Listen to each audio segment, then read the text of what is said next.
പശ്ചിമേഷ്യയിലെ യുദ്ധം കടുക്കുമ്പോഴും പിന്നാലെ ഉണ്ടാകുന്ന ആഗോള സാമ്പത്തിക അനിശ്ചിതത്വങ്ങൾക്കിടയിലും ആഗോള വിപണിയിൽ തങ്ങളുടെ മേധാവിത്യം ആവർത്തിച്ചിരിക്കുകയാണ് ചൈന. ഇസ്രയേൽ ഇറാൻ സംഘർഷത്തിന്റെ പശ്ചാത്തലത്തിൽ ആഗോള വ്യാപാര മേഖല കടുത്ത വെല്ലുവിളി നേരിടുമ്പോഴാണ് മെയ് മാസത്തിൽ ചൈനയുടെ കയറ്റുമതി കുതിച്ചുയർന്നത് എന്നാണ് പ്രധാന വാർത്ത. ചൊവ്വാഴ്ച പുറത്തുവിട്ട ചൈനീസ് കസ്റ്റംസ് ഡേറ്റ പ്രകാരം മെയ് മാസത്തിൽ രാജ്യത്തിന്റെ കയറ്റുമതി മുൻ വർഷത്തെ ഇതേ കാലയളവിനെ അപേക്ഷിച്ച് 19.4% വർദ്ധിച്ച് $376.78 ബില്യൺ ഡോളറിലെത്തി. സാമ്പത്തിക ഡേറ്റ ദാതാക്കളായ വിൻഡ് പോൾ ചെയ്ത വിദഗ്ധർ പ്രവചിച്ച 12.39%, വിപണി പ്രതീക്ഷിച്ച ഏകദേശം 15% വളർച്ചാ നിരക്കുകളെക്കാൾ വളരെ ഉയർന്നതാണ് ഈ മുന്നേറ്റം. കയറ്റുമതിക്ക് പുറമെ ചൈനയുടെ ഇറക്കുമതി രംഗത്തും വൻ കുതിച്ചുചാട്ടമാണ് കഴിഞ്ഞ മാസം രേഖപ്പെടുത്തുന്നത്. മെയ് മാസത്തിൽ ഇറക്കുമതി 27.4% വർദ്ധിച്ച് $271.35 ബില്യൺ ഡോളറിലെത്തി. ഇതും വിൻഡ് പോളിലെ സാമ്പത്തിക വിദഗ്ധർ പ്രവചിച്ച 20.15% മുകളിലാണ്. ഇറക്കുമതിയും കയറ്റുമതിയും ഒരുപോലെ ഉയർന്നതോടെ ചൈനയുടെ വിദേശ വ്യാപാര മിച്ചം മുൻ മാസങ്ങളെ അപേക്ഷിച്ച് കുത്തനെയാണ് ഉയർന്നത്. ഏപ്രിലിൽ $84.82 ബില്യൺ ആയിരുന്ന വ്യാപാര മിച്ചം മെയ് മാസത്തിൽ $105.43 ബില്യൺ ഡോളറായി വർദ്ധിച്ചു.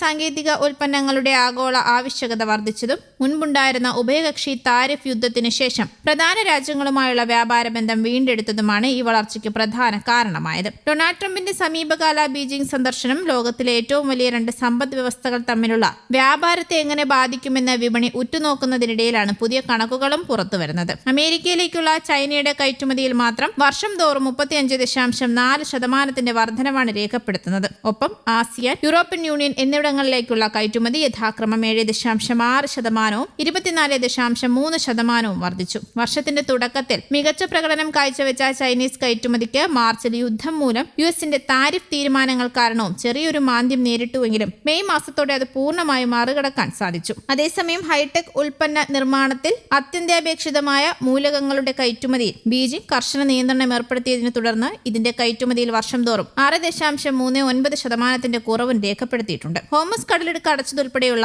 ഇറാൻ യുദ്ധ സാഹചര്യങ്ങൾ കാരണം ആഗോളതലത്തിൽ ചരക്കുകളുടെ ഒഴുക്ക് തടസ്സപ്പെടുകയും വില കുതിച്ചുയരുകയും ചെയ്തിരുന്നു. ഇത് ചൈനയുടെ അസംസ്കൃത എണ്ണ ഇറക്കുമതിയെ ബാധിച്ചു. മെയ് മാസത്തിൽ എണ്ണ ഇറക്കുമതിയുടെ അളവിൽ 29.01% കുറവുണ്ടായെങ്കിലും ഉയർന്ന വില കാരണം ഇറക്കുമതി ചെലവ് 15.31% വർദ്ധിച്ച് $26.7 ബില്യൺ ഡോളറിലെത്തി. ചൈനയുടെ സോയാബീൻ ഇറക്കുമതി 15.3% ഇടിഞ്ഞ് 11.79 ദശലക്ഷം ടണ്ണായി ചുരുങ്ങി. എങ്കിലും വൈറ്റ് ഹൌസ് പുറത്തുവിട്ട വിവരങ്ങൾ പ്രകാരം കഴിഞ്ഞ മാസത്തെ ഉഭയകക്ഷി നേതാക്കളുടെ ഉച്ചകോടിയിലെ തീരുമാന പ്രകാരം 2028 വരെ പ്രതിവർഷം കുറഞ്ഞത് $17 ബില്യൺ യുഎസ് കാർഷിക ഉൽപ്പന്നങ്ങൾ വാങ്ങാൻ ചൈന സമ്മതിച്ചിട്ടുണ്ട്. ഇത് വരും മാസങ്ങളിൽ ഇരു രാജ്യങ്ങളും തമ്മിലുള്ള കാർഷിക വ്യാപാരം വീണ്ടും ഉയരാൻ കാരണമായേക്കും. ഉൽപ്പന്നങ്ങളുടെ അടിസ്ഥാനത്തിൽ പരിശോധിക്കുമ്പോൾ ചൈനയുടെ മെക്കാനിക്കൽ, ഇലക്ട്രിക്കൽ ഉൽപ്പന്നങ്ങളുടെ കയറ്റുമതി മൂല്യം വർഷം തോറും 27.4% വർദ്ധിച്ചു. ചൈനയുടെ ഇന്റഗ്രേറ്റഡ് സർക്യൂട്ടുകളുടെ കയറ്റുമതി അളവിൽ 2.1% മാത്രമാണ് വർദ്ധിച്ചതെങ്കിലും ആഗോള ഡിമാൻഡ് കാരണം മൂല്യത്തിന്റെ അടിസ്ഥാനത്തിൽ 110.9% വാർഷിക വളർച്ചയാണ് രേഖപ്പെടുത്തിയത്.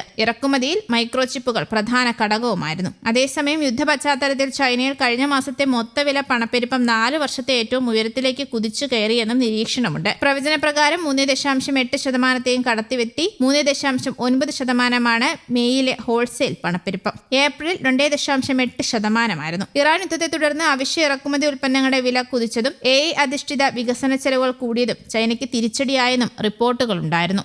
News desk, Kerala Kaumudi.